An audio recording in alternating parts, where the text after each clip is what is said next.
Chapitre 5. À peine ont-ils mis les pieds dans la ville en pleurant la mort de leur bienfaiteur, qu'il s'éteint, la terre tremble sur leurs pas. La mer se lève en boulonnant dans le port et brise les vaisseaux qui sont à l'ancre. Des tourbillons déflammés et des cintrés couvraient les rues et les places publiques. Les maisons s'écroulaient. Les toits sont renversés sur les fondements et les fondements se dispersent.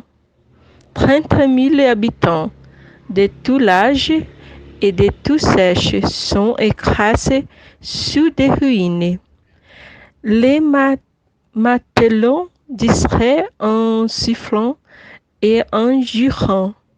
Il y aura quelque chose à gagner ici. Quelle peut être la raison suffisante de ce phénomène? Disait Pangloss. Voici les derniers jours du monde, s'écriait Candide.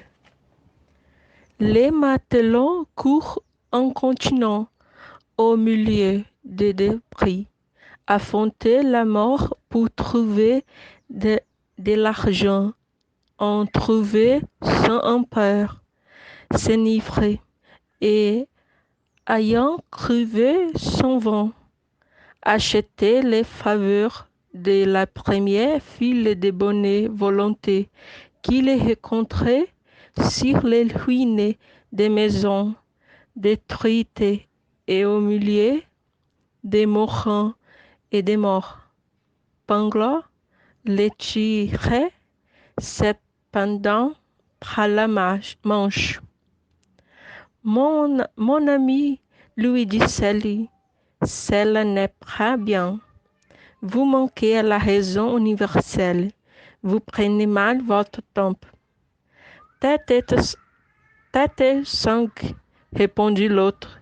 Je suis matelot et né à Batavia. J'ai marché 4 fois sur les crucifix dans 4 voyages au Japon. Tu as bien trouvé ton homme avec ta raison universelle. Quelque éclat de prairie avait blessé Candide. Il était étendu dans la rue et couvert de brebis. Il disait à Pangloss, et là, procurez-moi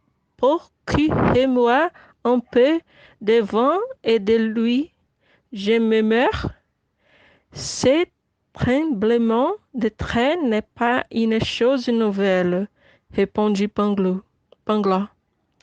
La ville de Lima éprouva les mêmes secousses en Amérique. L'année passée, même cause, même affaire. Il y a certainement une traîne de soufre sans trait depuis Lima jusqu'à Lisbonne. Rien n'est plus proclamé, dit Candide. Mais pour Dieu, on peut de l'huile et de vin. Comment proclamer? Répliqua le philosophe. Je soutiens de la chose et démontrer. Candide prédit connaissance et Pangloss lui apporta un peu d'eau d'une fontaine voisine.